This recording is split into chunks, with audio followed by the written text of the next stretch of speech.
All right, guys, short video, but I have to vent. I have to rant a little bit here. I have to vent mostly. I'm a Seiko fanboy. There's no hiding that. A lot of us are, right?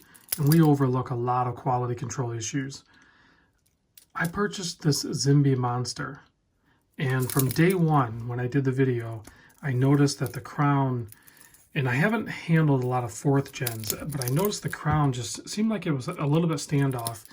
And my buddy Dino sent over this Patty one, which this one seems like it's in better shape and everything. But I want to show you some stuff. Let's check this out.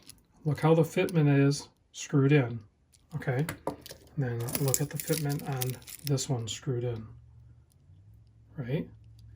So I wanted to investigate a little bit more. So let's unscrew them. There's also not a whole lot of thread. That's like 1.5 turns, boom, it pops out.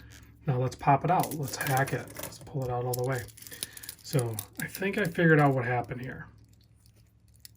Now I could fix this, but I'm sick of fixing the quality control issues. I'm pretty sure what happened, look at the distance. That's fully out. That's popped all the way. See the distance? The difference in the distance, how much is showing there? It's not the tube. The tube is fine.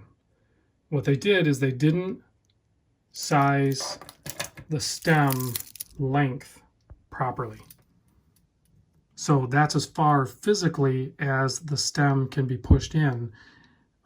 It needs to be shortened. So I have to take it apart, and I have to take this apart or get a new stem or something.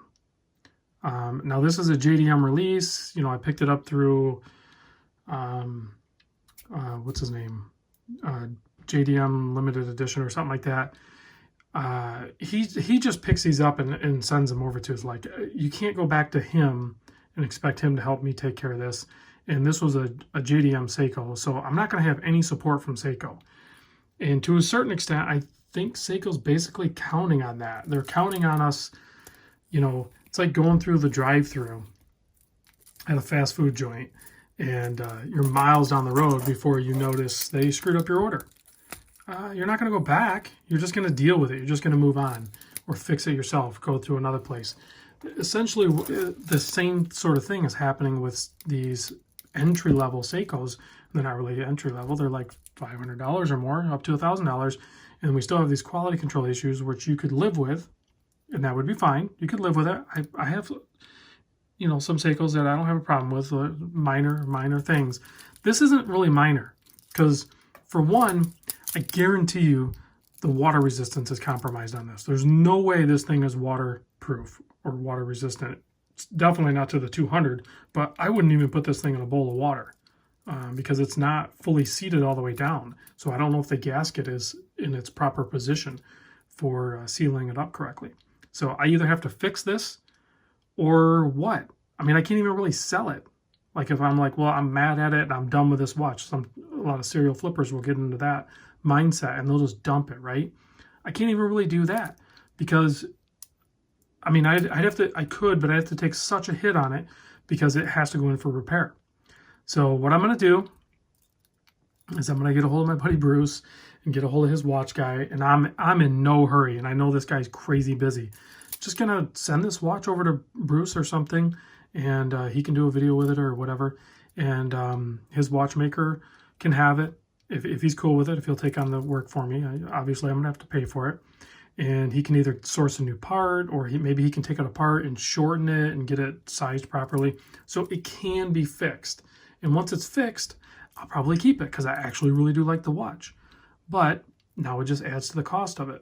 It's another thing we have to do if you want it, you know, done right. They don't come to you done right more often than not. So what are your feelings on that? Sound off in the comments. I know there's a lot of people that are done with Seiko. I was there. To a certain extent, I kind of am there. But they keep putting out models that I really, really want to see. Like, I want to own the green Willard. I'm probably going to have problems with that when I pick it up. So unless you have a huge inventory of green Willards to sort through and pick the best option, you pretty much are going to get what you get, and you're going to have to either fix it or live with it. I don't know. Maybe I should be done with Seiko. But dang it, they have some really cool models. Let me know what you guys think.